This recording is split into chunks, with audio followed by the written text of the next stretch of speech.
Hey guys, it's another episode of Tales from the Head. This week is our holiday episode, and the reason I'm laughing is because I am a retard and I didn't hit. I hit record, but the mics were on the wrong channel. Whatever. Long story short, I screwed up. So we're redoing a part, but it is going to be cool. Don't worry about it. It's our holiday episode. It's a season of giving, and apparently I was giving my own mistrust with myself with the judgment on this, but. But here we are. It's the holidays. We're going to be doing a watch along with the movie Jingle All The Way, the 1996 classic. Before we get into that, we are also enjoying some beverages, which take another swig because we got to get through another 4 minutes of repeating. Poor Danny, man. He's earned this beer. It's been a long day. And by the way, this is real quick. This is Fear Movie Lions Double IPA. Oh, no, turn it upside down to read it. Oh, okay. Yeah. But yeah, so we're covering today's just a watch along, but it's not just like, oh, okay, these guys are just putting a movie on like a slow day at school. Yeah. No. I've done that before. Like that is that. This is that. But hold on. But we did give you a little something. There is some tidbits of information here, and we did want to share some quality information about why it's also very beneficial for your mental health. Yeah. To watch movies. Yeah, so this is taken from the website called medium.com. And the article is called 7 Scientific Reasons Watching Movies is Good for Your Mental Health. Number one, under the long intro over here, the number one reason is that film is a form of therapy. Saying how this therapy method allows us to use the effect of imaginary plot, music, learning, and behavioral characteristics in films on their own psyche for insight, inspiration, emotional release, or relief, and natural changes. So it actually, I guess there is a film therapy where it helps us, and it goes right with the second reason. It says watching movies actually encourages for our own emotional release. If you do not, for those who like have a hard time expressing themselves or even like showing an emotion, watching films lets you see how to like release your anger, release your sadness, empathy. So it's a great way to teach people, observe how to release emotions. Some films can make us feel better. There's been scientific research saying how sad films can make us actually feel happy. And it makes sense because whenever I feel like sad, I slap on the sad music, and it kind of makes me feel a little bit better rather than putting like the happy, angry music because I feel like that's forced. I get it with music, but movies is like that one's different because I feel like a movie does take you to it could take you deeper in that headspace too. But I guess maybe it's the extremes. Yeah, because sad movies most of the time. I mean, I'm talking about like shitty feeling horror movies. Yeah, that's what's coming to my mind. But like, I know a sad movie means like there's still a happy ending potentially, perhaps. But it's like there's at least an uplifting theme. I get that, but I guess it's just like a different medium. Like, what kind of sad movie would be a good example? You think? Maybe no. Is Titanic even sad? Satanic? No, Titanic. Oh, yeah, Satanic. What the fuck? I don't know. I'm like, well, maybe. Sounds Titanic. good. Yeah, I would say it is, just because I don't count that as a happy ending. The old lady with the fucking jewel. I mean, I don't know. Well, I think everyone felt the same. They were like, the only reason we don't feel sad is because she's old now. Yeah. But if the movie would have ended with him drowning in ice. Well, I don't know, dude. I'm pretty sure that's not a feel-good movie. Well, I'd say that counts. They're saying that the reason it makes you feel sad movies makes you feel better is because it lets you reflect on your own life and lets you see the positives in your life. You're just always watching Titanic when you have a bad day. Yeah, or like I could have died in a boat, or like The Pianist or something. Yeah, that's a sad one. Because that takes place during World War II. Right? Yeah. So that's that's what I was saying. Like basically, you watch like a sad movie. Seeing humans suffrage, and then you kind of like, okay, how does that apply to my life? How can I reflect on that? Where can I find some gratefulness into my life and stuff? Okay. I guess. You know what though? It's it like gives you perspective. I understand, but also like you were saying with the sad music, I think sometimes it's like I want to dwell in this and get over it this way. yeah. And like sulk a little. I mean think that's it's what just, it is. I think it's just different medium. Yeah. Different art, different medium. But I mesh more with the music. Yeah, me too. Because you can paint those pictures. Yeah. You know? The music's just there as your soundtrack, which is the beauty of it all. Yeah. You know. Moving on. Yep. Watching movies can help us make sense of our own lives. Where if we see certain things, they bring up Fight Club. Like Fight Club can help us like kind of understand, take a different perspective of reality. I also brought up like The Matrix, which I actually saw for the first time a couple. The new one or the original ones? I've never seen none of The Matrix. Oh, so, okay. I mean, I've seen parts and pieces the new of one's it. Not even out yet. No, it comes out sometime next week, I believe. But I remember seeing parts and pieces of the first one, and I finally saw it from beginning to end. And it's not bad. Yeah, it doesn't work nowadays because like there's cell phones and like text messages. Yeah, but they're gonna figure that out for the new one then. Yeah. Oh, I mean, they're good at it. But I feel like suspending the belief for the cell phone part. The movie itself is pretty interesting, like the theme, yeah, and like the lore of it. Yeah, you know? yeah, because it's like, okay, I mean, like the fact that you could, that's the only thing about it, really, that you're like, that's silly. Yeah, like everything else is still kind of like the action scenes pretty, are still freaking pretty awesome. solid. Yeah, like you're like, okay, this is cool. Like the whole fact that we're just batteries for the fucking, whatever for the computer. Yeah, whatever. The man, the man's. But yeah, exactly. Like that's super good though. That's a good example. But yeah, it helps us take reality of our own lives. Takes us kind of have a better understanding of our own situation. The article gives an example of Fight Club, which is a great movie. We were talking about we should probably rewatch that movie again. We'll probably do. Yeah, that's a good one. Because that movie's epic. Oh, dude. Just amazing. The whole like roller coaster ride it puts you on. Yeah. Like, and like you said, it's just like you expect one thing, you get another. Mm-hmm. But it's like not like annoying twist. It's like, dude, that's cool. Yeah. It's like it's a twist and you go back to it and you're like, oh yeah, that makes sense. Yeah. It's kind of like, it's not like a twist that is like, oh, curveball. It's just like, right. It's a reveal, and you're like, oh, shit, I didn't see that, but it's like, but that's plausible. Yeah. And then when they cut back to scenes, and if you go back and you hear like the dialogue, it makes sense. Yeah. Yeah. So that's definitely like a watcher. Mm-hmm. You got to do a watch along to appreciate. Just final ones on this one. It's also a healthy way of escaping reality. Kind of taking a little mental break from whatever it is that you're doing. You kind of watch, indulge on it. Kind of gives you that little mental break. It gives you a good chance to kind of reset. And at the same time, it's also a good stress relief because God knows how many times we're like stressing about something and we just like listen to music. Some other people will like play video games. Mm-hmm. Some people will go and read or go for a walk. Watching TV, I think, is a good way also. Yeah. Or watching a movie. Because in a way, like a lot of these films are, especially like the better ones, they're well written. They have some, complex character development, complex storyline, and it kind of just helps you, it helps you de-stress sometimes. It's great.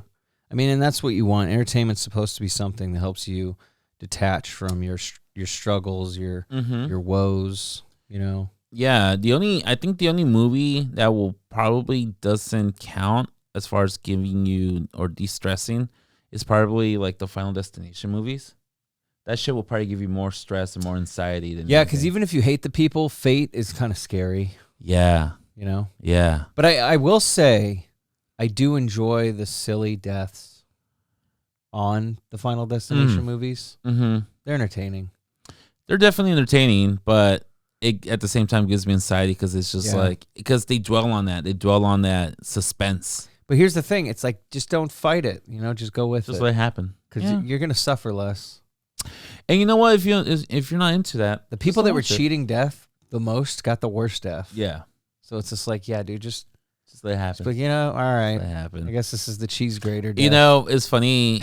This one time they asked me, like, it was like one of those icebreaker questions, like, what will you do in a zombie apocalypse? Or how will you survive a zombie apocalypse? Yeah. And I'm like, I won't. I'll like throw myself into the zombie pile. Yeah. I won't let you though, because then we could do a podcast. But who's gonna listen to it? No, dude, that's not the point. We'll archive it. Okay. We'll sell it later. So we'll hear it 20 years from now. No, we could broadcast it because that's the thing. Once there's an apocalypse, we could fucking FM broadcast our shit. Or we could record it. I thought AM was better. Oh yeah, true. Because we would need a national broadcast. Yeah. We wouldn't want to have to go to every fucking city's fucking radio station. Yeah. Is that how it works? I don't know. No, I think you're right. Okay. I don't know. I just know. We'll hack the mainframe. We'll figure it out. I just know that in I Am Legend, you'd probably be one of the better people in the zombie apocalypse. Really? I think so. You know why? I think I'm too lazy. Well, that'll change. You'll get scared enough. Getting eaten alive will influence you to probably start changing life. What if making different life choices? Yeah, I suppose that's right. You watch someone get eaten, you're just like, and it was probably a loved one, so you're scarred for life. Yeah, you're just gonna be Rambo change. Danny. Yeah, you're gonna start snapping necks. You're gonna be like, you're gonna whisper nice things to them right when you put them to sleep. Shh. You're gonna be like, it wasn't your fault. Shh. I'm not mad at you. Yeah. Reaffirming their choice. Yeah. You're mad at you just went out for groceries. You didn't know you'd come back this way. You're mad at your dad, not at me. I forgive you. You start crying. Oh, that's so good. Oh God, that guy knows what I'm talking about. Yeah. Yeah, I guess you're right. But yeah, dude, those are the 7 benefits of watching the movie. Also, last thing about the zombie apocalypse, and this might be controversial, but I always say that the zombie apocalypse doesn't apply to me because that's a white people problem. Well, I think it's an everybody problem, but I'm pretty sure it's like a global problem. Yeah, it would be an everybody problem. I've only it might have been white. It might have been started by white people, but I can tell you right now, it's gonna spread. Yeah. All right. We're not even the most like populated type of people. Oh, imagine that. Unless you want to count Jews as white. Well, I guess they're white. Imagine like if the zombie apocalypse like starts in fucking like India or in China where it's like super dense population. Oh, I mean that's where it would start, just because like you just said. The dense because population. It's just so dense and like there's such poverty in some of those areas. Imagine if the zombie apocalypse happens like in New Zealand or like in Iceland. But see, that's scary too though, because they'd be a bunch of rugby players. So not only would they be wanting to eat flesh, but they'd have like thighs this big, ready to chase you down. Well, also it's like an island, so. Well, that's true. We could just leave them there. Yeah, we can. I'm pretty sure we can just nuke it. In that one zombie way, we'd have to nuke it because in that zombie movie, they were walking underwater. What zombie movie is this? I think it was Land of the Dead. They're walking underwater? There was a scene where they were going underwater. It makes sense. I mean, they don't need to breathe. But, I mean, how can you still function underwater? Well, yeah, but you can't put science with zombies because how's the heart beating? And the pressure. How are the muscles moving? The water pressure. How are you fucking, like, walking underwater? I might start floating. I mean, you can walk. But, I mean, that's the truth. Yeah, you'd be waiting a little. You wouldn't quite just walk on the ground. It was a movie. I don't know. Let it happen. Just let it happen. We gotta bomb it because we can't risk that. Yeah, I'm not about bombing, like knocking down nuclear weapons or anything, but I will allow it. I will sign the petition to nuke whichever country. I mean, if it's about, I mean, come on. If it once it gets to that point, it's not even a political decision. It's more like, this is what we need to fucking do as a people. But can we nuke it before I go? Wouldn't that be annoying if there were still like political debates about nuking? There would be about zombies. There'd be stupid people that would be like, they need a voice. Yeah, and then they'd be like, here's our correspondent, Bill. Bill, he turned. Well, that was what's that. What's he got to say? No, I think nuke it. Fine, okay, nuke it. Cool. Yeah, you have to. You have to. I get it. Right. I mean, what's the alternative? You'd have to send people down there to turn it into more of a prison than it already is. Like go out there and just you have to nuke it. Yeah, because then you don't want to waste potential of more infection, and then maybe not nuke it because that will create so much more harm in the long run. You could carpet bomb it though. Yeah. You just go down there with some planes and just spray it with fire. Yeah. Fire kills everything. It does. I think that's what kills zombies also, right? Germs. Yeah, we'll figure Loose it out. ends. We loose ends. Yeah, I don't think we have to necessarily nuke it, but I think we can definitely yeah. Anyways, moving on. We're taking. It's okay. This is all part of the plan. Yeah, Not originally, but now it is. but apparently it's not a white problem. Well, I mean, unless you want to say we're the only ones that matter on planet Earth, I mean, I'm okay with it. Wow. Then it probably isn't a white person problem. Wow. It's probably an everybody problem. Wow, you went there. I did. Well, because I was saying you're implying that we're the most important people. I mean, if it's zombies, why would they just pick white people to I eat? think white people just like to believe that the world is all about them. Maybe. But you made it about me right now, though. Did I say Coop at any moment? Well, you made it about white people. Okay, fair enough. I just identify with them automatically. 23andMe said I'm 14 different types of European, so I'm white. Isn't that what white means? I guess you're right. Like, you could be this, you could be that. But at the end of the day, we're gonna. I got my papers. I got the proof. I got proof that I'm a mutt. Speaking of of mutts, yeah. Today we're going to be watching Jingle All The Way with the 1996 throwback Arnold Schwarzenegger, Great fucking Sinbad. Oh fuck yeah! I mean, the great this Tom movie- Arnold is also in there. Tom, I think he is in it. Because no, or do you mean Phil Hartman? Phil Hartman. You're right. I I was gonna apologize. be like, Wow. maybe he is in a part. No, it's Phil Hartman. Yeah. There's a lot of cameos that are kind of not obvious. Mm-hmm. But if anyone's seen this movie, it's about a father vowing to get his son a Turbo Man action figure on Christmas. And much like, I don't know how old everyone is here listening, but Tickle Me Elmo stuff, all that shit. Cabbage Patch Kids. Yeah, from the 80s. Tamagotchis. Power Rangers type stuff. So it's like all of that was just insane. People died. R.I.P. But, excuse me. But, it's based on that. But it's like this is similar. It's like the whole conundrum is every store's sold out. He's got to travel all over town to try and get this stuff. It's basically Black Friday everywhere. Yeah. It's chaos. The one thing I didn't look up, unfortunately, is whether or not anyone died in this movie. Because damn it, that is a good statistic to throw out. Like just because it would have been like, hey, and just like in Black Friday, people really did die while filming this movie. Yeah. Well, I know in the film they're gonna talk about how somebody got seriously injured towards the end. Oh, but okay. yeah, we'll wait for that. We'll get to that. Yeah, we'll wait to that. So we're gonna cue it. We'll do a little. I'll do like a Howard. What a piece of shit. And watching now, I want to rewatch the movie True Lies because he's kind of an absent husband in that movie, from what I remember. What just Arnold plays now? He's just kind of a shitty person. Like, what, Predator and Commando? Well, I got to rewatch Commando, but Predator's like the exception of him being a shitty person. Yeah. Because he was pretty much hired to go in and eradicate something. And he was the non-corrupt one. And I guess Terminator also because he wasn't even human. He was a cyborg. Yeah. Cybernetic organism. All right, guys. Well, you know what? There you go. Speaking of cybernetic organism, I'm a cybernetic organism. No, Yeah. we're gonna get some food because I think we're famished. Yeah. We've been buzz on this enjoying beer. ourselves. We've been conversing, whatever you want to say.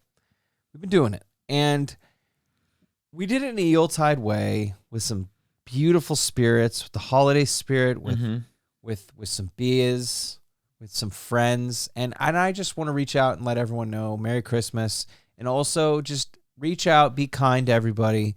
Because even though it's fun to talk shit and be mean to shitty people, we got to just remember, keep the positivity going, though. Yeah, focus more on the positives. Focus on the positive, brush away the negative, enjoy the holiday for what it is, which is a time for quality time with how you want to spend it with the people you want to spend it with. And whatever that holiday means to you also. Exactly. Yeah. So enjoy it how you enjoy it, and just be kind. And, we'll see you guys right before the new year, and then we'll see you then too. But until then, guys, adieu, and keep drinking. Be safe. Don't drink and drive. Smoke up. Uber and don't do heroin. Don't. I think it's not good. fun. I think we covered our bases. Peace. Late.